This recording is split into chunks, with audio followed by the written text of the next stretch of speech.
Oke, halo semuanya. Jadi kali ini kita bakalan belajar budgeting. Oke. Nah, di pelajaran budgeting ini, ntar kita bakalan bahas teori dan prakteknya gimana. Nah, di teori-teorinya kita perlu tahu dulu nih, apa sih budgeting itu, ya kan?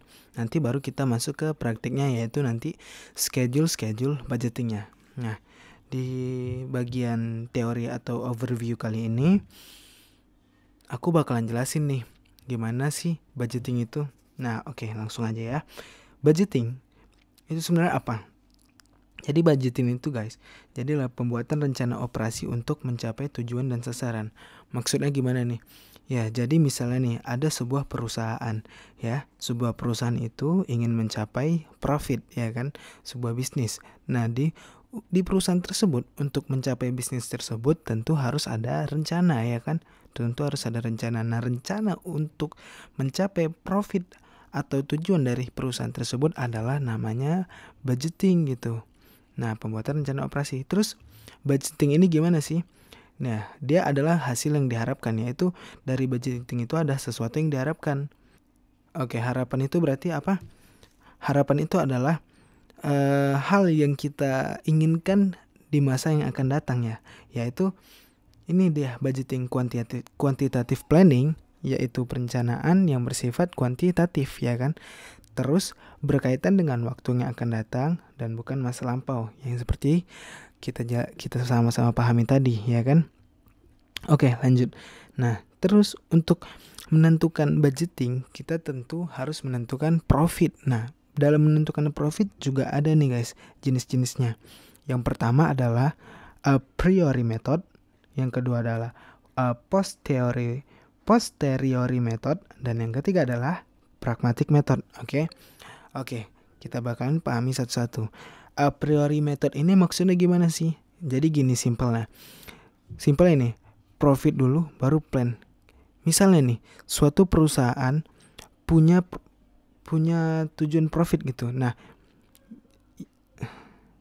gimana nih? Ya gini, profit adalah tolak ukur yang utama. Oke, pahami itu.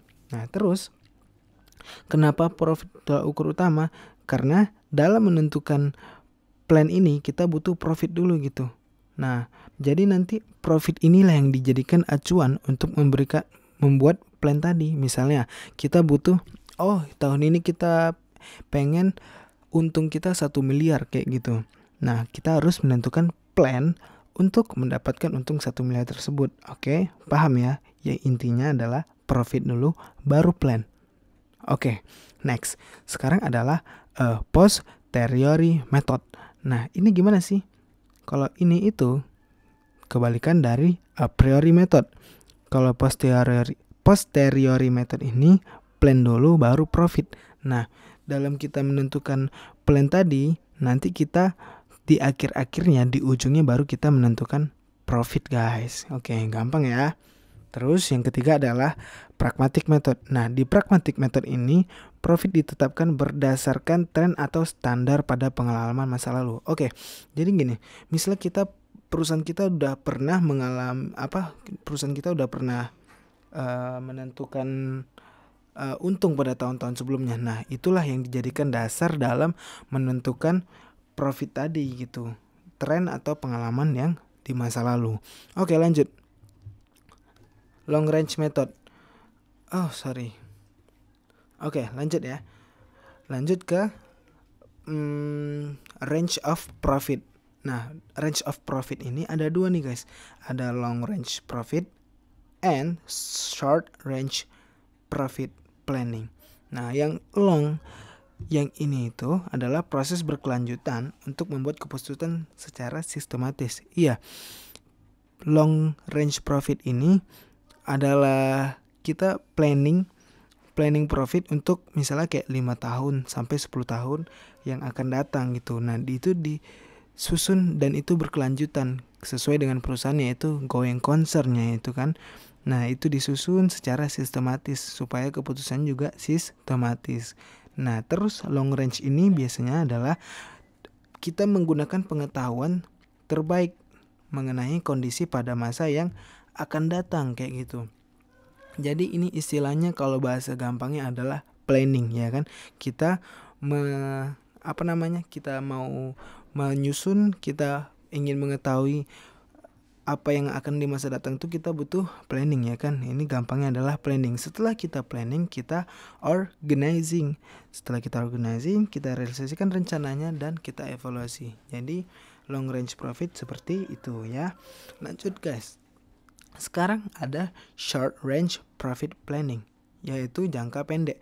Nah, di dalam profit range jangka pendek ini, kita biasanya mencantumkan perencanaan laba untuk jangka panjang. Ya iya dong, kita dalam menentukan jangka panjang itu kan kita nggak bisa realisasikan kalau kita tidak tentukan di periode-periode pendeknya kayak gitu. Di periode-periode jangka pendeknya juga kita harus masukkan nih, misalnya kita di dalam 5 tahun kita ingin mencapai profit 5 miliar misalnya. Nah, tentu kita di dalam 5 tahun itu setidaknya kita punya profit 1 miliar gitu kan.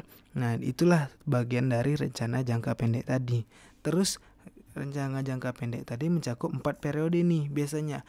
Ada yang 3 bulan, ada yang 6 bulan, 12 bulan, dan 18 bulan. Nah, kita biasanya menentukan 3 bulan, 6 bulan, atau 12 atau 18 bulan ini berdasarkan sifat dari bisnis perusahaan tersebut. Oke ya. Sekarang kita perlu tahu juga nih, emangnya profit itu ada kekurangan gak sih? Ya ada dong. Nah, sekarang kita bahas kelebihan dan kekurangan dari profit planning. Nah, kelebihan dari profit planning nih. Profit planning itu untuk mengidentifikasikan atau memberi solusi terhadap suatu masalah. Misalnya, perusahaan ini kok untungnya kurang gitu ya, planning kita kok jelek gitu, atau keuntungan kita kok nggak naik-naik, stuck di sana aja. Nah, profit planning ini bisa menjadi suatu solusi. Dalam nanti kita menyusun profit planningnya, oh ternyata kita kurang pemasarannya, ternyata kita produksinya, kualitas barangnya tidak terlalu baik, oh kita harus perbaiki. Nah, itulah keuntungan dari profit planning, untuk memberikan dan mengidentifikasi masalah yang ada kayak gitu. Nah, yang kedua adalah sebagai petunjuk tiap tingkatan manajemen. Maksudnya gimana? Iya, jadi seluruh tingkatan manajemen itu punya tujuan yang sama, ya enggak? Yaitu untuk keberhasilan atau keuntungan sebuah perusahaan. Nah, di dalam menentukan atau mencapai tujuan tersebut, tentu kita butuh petunjuk dong, kita butuh arahan dan acuan. Nah, itulah advantage dari profit planning. Yang ketiga adalah meningkatkan koordinasi. Ya, yang keempat menambah guys. Ini menambah ide dan menjalin kerjasama, ya enggak? Nah, yang terakhir adalah sebagai bahan evaluasi. Ya, kayak dibilangin tadi. Misalnya kita ada sebuah masalah nih. Nah, kita evaluasi. Kita evaluasi pakai apa? Pakai profit planning. Dilihat lagi budgetingnya. Oh, kemarin ternyata penjualannya tidak sesuai target, tidak sesuai profit planning kita atau budgeting kita kayak gitu. Nah, itu bisa jadikan evaluasi kayak gitu. Itu advantage ya. Sekarang kita bahas limitation atau kekurangannya gitu. Keterbatasannya. Yang pertama adalah adanya ketidakpastian anggaran, ya kan? Ya dong, masa depan siapa yang tahu? Nggak ada yang tahu kan? Nah, karena nggak ada yang tahu, kita menghadapi yang namanya uncertainty atau ketidakpastian dalam anggaran kayak gitu. Nah, yang kedua adalah manajer berpikir sempit. Ya, dia kalau kita udah kepatok atau kita udah berdasarkan profit planning atau budgeting, otomatis kita akan fokus saja ke hal-hal itu kan. Nah, itulah keterbatasan dari profit planning. Yang ketiga adalah membutuhkan komitmen dari semua tingkatan manajemen. Nah, di sini adalah hal yang termasuk hal yang sulit dalam profit planning, karena kita bekerja berdasarkan profit planning atau budgeting, tentu itu butuh komitmen dan konsistensi seluruh tingkatan manajemen untuk mencapai tujuannya. Yang keempat, membuat budget tuh yang cenderung mudah gitu. Iya, di awal-awal kita buat budget mudah, tapi itu tidak sesuai dengan apa yang perusahaan harapkan. Yang keempat, tidak mengganti peran administrasi. Yang kelima, instalasi perlu waktu yang cukup lama kayak gitu. Oke? Jadi itu tentang profit planning.